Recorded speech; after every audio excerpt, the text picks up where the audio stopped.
Yo, what's going on, ladies and gents? My name is Arbuckle. Welcome back to another video. Today we are once again back on Fortnite, and I wanted to share with you guys how to dominate Retail Row here in Fortnite Chapter 2.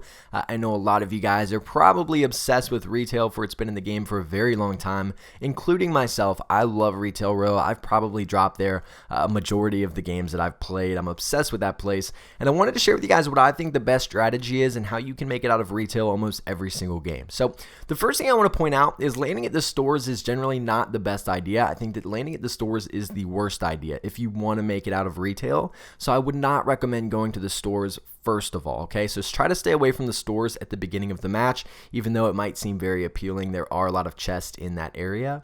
But what you want to do is you want to land at what we like to call LeBron's house. So in the old Retail, and I think the basketball court is still there now, but we call it LeBron's house because it's got the basketball court right next to it outside. It's the house with the doghouse outside that generally has a chest in it. It's 2 stories. You have 2 mini roofs on each side of the main house, and there's a possibility of having 3 chests spawn in this house. So there's a lot of loot. You've got floor loot downstairs, floor loot upstairs, in the ceilings, in the garage, and then obviously the potential to have 3 chests. There's almost always 3 chests, to be honest with you guys. When I'm playing, there's literally going to be 2 chests every single game, regardless of what you're playing, solos, duos, squads, team rumble. There's always going to be at least 2 chests, but most of the time I find that there's 3.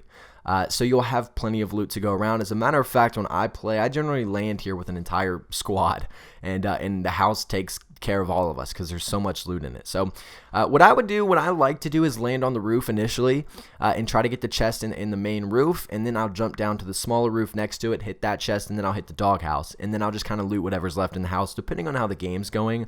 Now if you have another player, whether it's an enemy or a teammate that lands with you at that house, which there's a good possibility that you will, it's a pretty decent sized house and pretty popular, you kind of want to adjust your play style to wherever they're going. So let's say, for example, they land on the main roof. What I would do is I would land on the smaller roof with the chest, hit that, jump down, and go hit the doghouse, because there's a really good chance that the person that lands on the roof is just going to go through the floor and get into the ceiling. So if you hit that way you can get both chests, get inside, clear out the downstairs, and you're going to get a majority of the loot before the other person does. So you kind of want to adjust to what you're doing based on where other people land.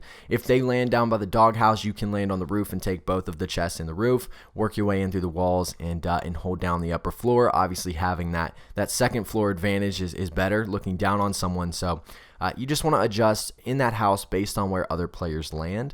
And once you hit that house, what we like to do, and what I've done pretty much every single game that I've played, is kind of headed towards the rest of the houses. So I'll head towards, I believe the yellow house is what it is, next to LeBron's, and hit that house. Now, generally, there's not a lot of people that land at this house. It is decently filled with loot. There is a significant amount of loot in there as well. There are generally like 2 chests. But you don't run into too many people that land here anymore, and I don't know why.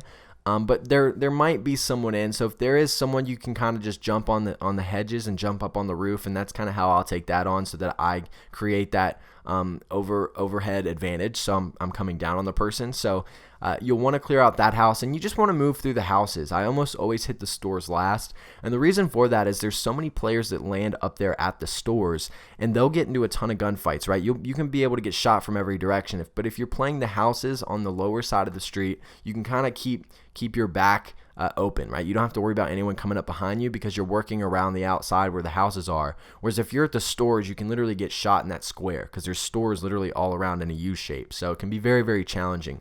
But taking out those houses first are great. Plus, you're working your way down the hill, so you're going to have that upper hand advantage. So it makes it so much easier. So take on the houses and then work your way into the stores. Now, what you can do is if you go through all the houses and the storm circle is far away and the storm is coming, you can just straight up skip the stores. You don't even need to go up there. You'll have plenty of loot, and you won't have to fight anyone that's up there if you don't want to.